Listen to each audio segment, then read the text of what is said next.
Hello and welcome to Woodworking by Chan. A while back I made a games table out of an old stump for my kids. It had 3 legs made from birch, but it was a little too low for the wife and I when we were playing at the table with them. So the first step to making the table a little higher is using the same stock to cut new legs that are a little bit longer to attach. As you can see, the table will be about 1.5 inches taller, which is perfect. Now I needed to make all the cross beams, which will have tenons cut into them.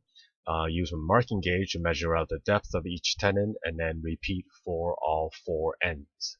I use the marking gauge again to measure out the depth or width of the tenon so that I can make the mortise. Now I bring the pieces down to my workbench so I can cut them to length and then cut out the tenons for each of the pieces.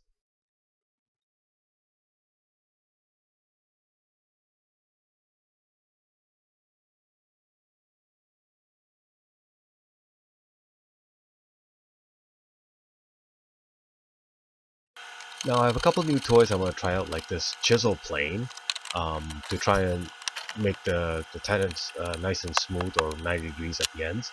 I also bought a shoulder plane that I wanted to try out, so I got to use that on here as well. But after trying out both of these new toys, I think I like just using the old tried and true method of using a chisel.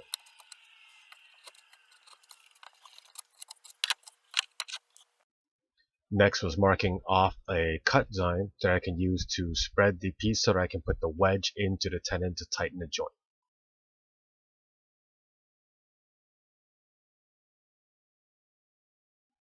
These drill holes will prevent the wedge from splitting the wood all the way down. And now comes creating the mortise portion of the joint, which goes into the actual legs themselves. So I drill out most of the wood and then back the old chisel and mallet to try and empty it out.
Once I know the wedge fits in, I'm going to go back in to widen the mortise by about 1/8 of an inch so that the wedge has room to expand the joint and make it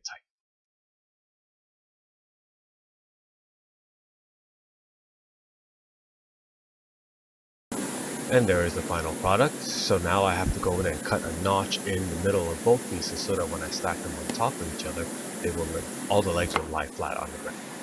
Again, I use my marking gauge to find the center of each piece of wood so that I know that what I'm cutting exactly in the middle of the wood so that it's even amount exposure on both sides.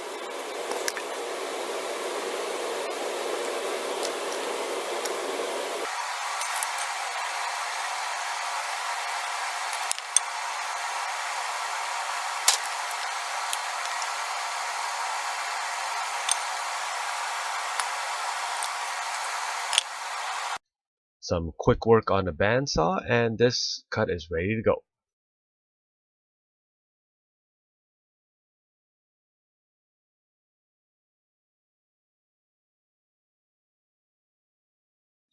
I also took this time to use some leftover scrap wood to cut up some wedges, and I tried to make sure it was a darker wood so that when I finish the product, it shows up nicely as a color differentiation between the wedge and the tenon.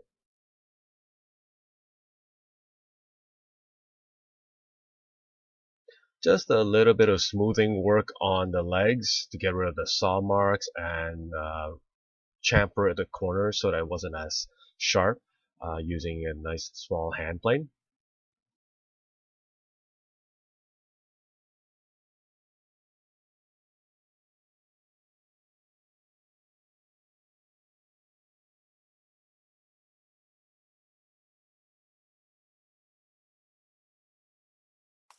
And now a hand file to go through and smooth out all the chisel marks in my mortises so that the wood is actually nice and smooth and it fits in without any sort of like off angles.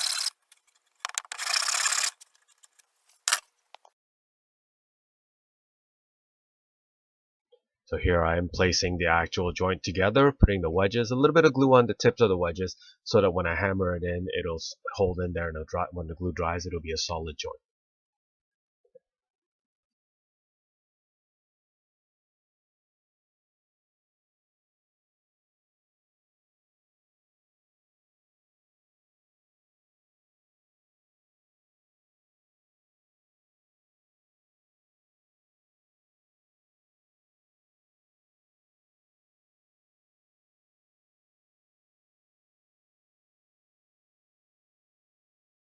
This is what happens when you rush the gluing job, because I have glued the centerpiece on backwards, so now it no longer fits nicely.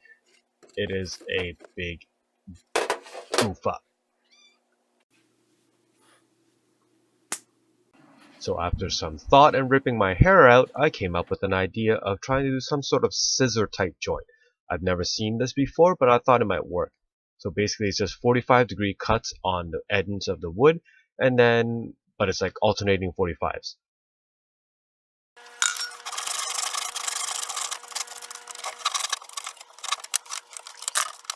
So it's off to the races. I first need to find a piece to cut off that's the right length. And then I'm going to cut down the middle of the wood at a 45 degrees so that it fits one side of the scissor before I try to cut the other side.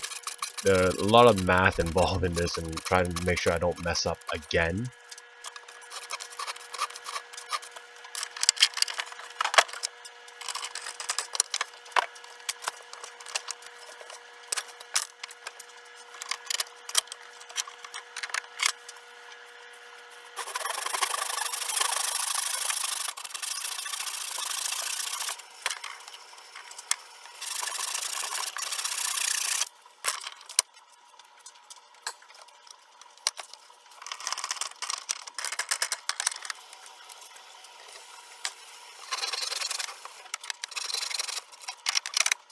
So as you can see, I already finished one side of the scissor, then I go back into the middle to cut the other 45 degree on the opposite side so that I can cut out the other side of the scissor joints.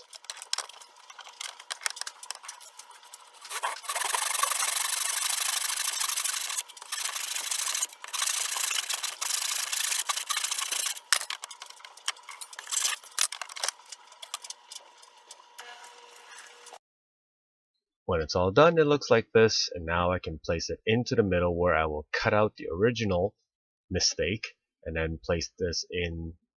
Again, I have to make sure I'm not marking the wrong side because the scissors are in opposite directions, so that when I mark it off, I can't do what I just did on the screen there and then have to remark it again.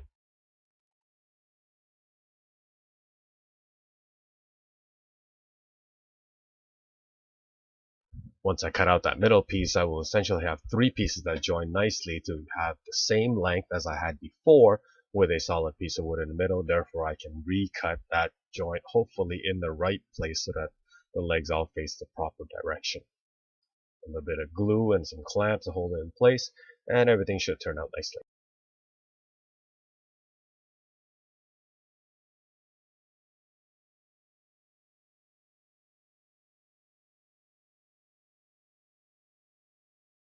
Once the glue is dry, it turned out alright. I think for a first attempt it was decent. It wasn't the tightest joint, but I think it will work just fine. So now I can cut out another slot in the middle of that so that I can fit the two legs cross each other.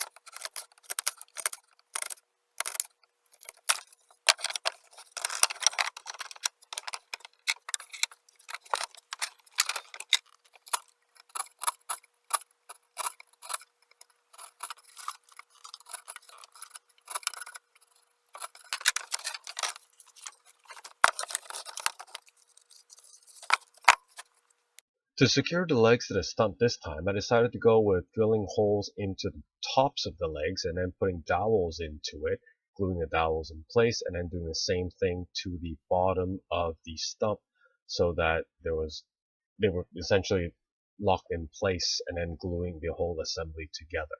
So the first thing I had to do was glue everything together, let it sit and dry. Once that was all done, then I can do what I said before, drill holes for the dowels to fit into the underside of the top piece of stuff.